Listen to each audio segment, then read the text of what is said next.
I stared at the glowing screen of my phone, the harsh words stinging far more than I cared to admit. Don't come, the guest list is final. Asterisk. The message was from my father, Harrison. He was hosting a high-profile, exclusive gala to celebrate the massive expansion of his multi-million-dollar real estate development firm. Growing up, I was always the black sheep of the family.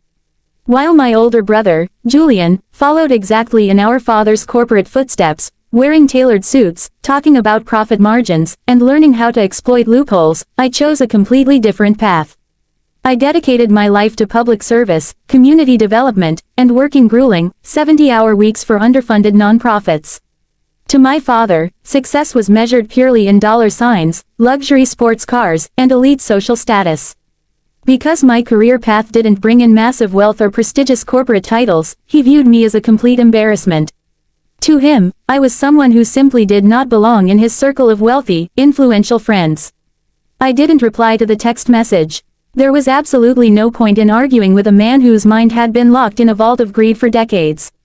I slowly placed my phone face down on the worn surface of my small kitchen table, took a deep, centering breath, and forced myself to focus on the blueprints laid out in front of me. For the past 2 years, I had been quietly leading a major urban renewal initiative. It was a massive, highly ambitious project designed to build affordable, eco-friendly housing complexes for low-income families who had been displaced by aggressive corporate gentrification, the exact kind of gentrification my father's company profited from. It was exhausting, often thankless work, filled with bureaucratic red tape and endless skepticism from local critics. But it was my absolute passion. I didn't need a golden ticket to my father's exclusive, superficial gala to validate my worth as a human being. 2 weeks passed by in a blur of hard work, sleepless nights, and dust-covered boots. Finally, the night of my father's grand gala arrived. While his towering, glass-fronted venue was filled to capacity with city politicians, wealthy hedge fund investors, and local media cameras, I spent my evening at a quiet, unassuming local diner just a few blocks away from our latest construction site. I sat in a vinyl booth under the soft, warm hum of a buzzing neon sign, treating myself to a simple, comforting dinner. My hands were still calloused and slightly stained with dirt from a long day of reviewing foundations, but I felt a deep, genuine sense of accomplishment. Meanwhile, across town at the gala, things were going exactly as my father had meticulously planned.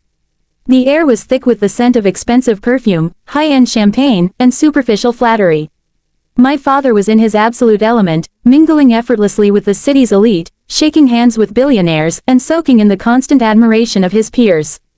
Midway through the evening, a prominent city councilman and a major, highly respected state investor walked over to him.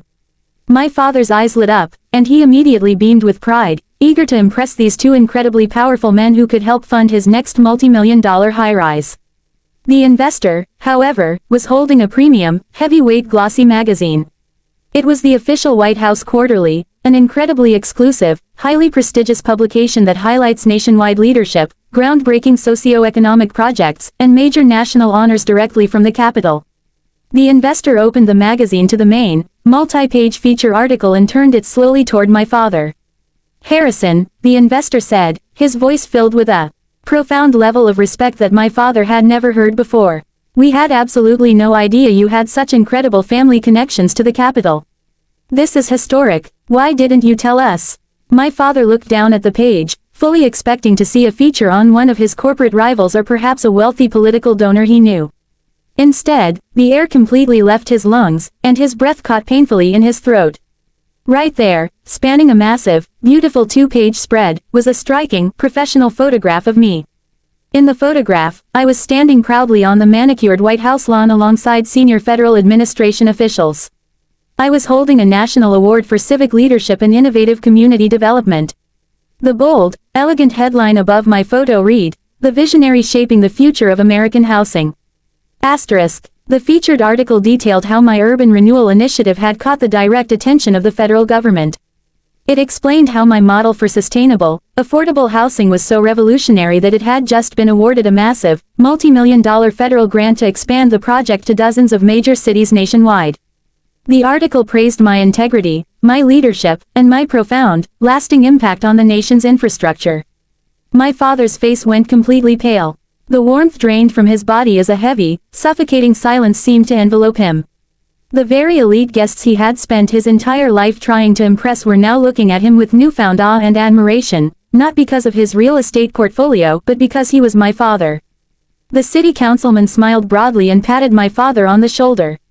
"You must be incredibly proud, Harrison, to have a child recognized directly by the White House for changing the face of the country. That is a true, lasting legacy. Tell us, are they here tonight? We would be absolutely honored to meet them." My father swallowed hard, the immense weight of his own arrogance and pride crashing down on him like a tidal wave. He looked around the crowded, opulent room, realizing with absolute horror that the most influential, respected person associated with his family name was the very person he had explicitly banned from entering.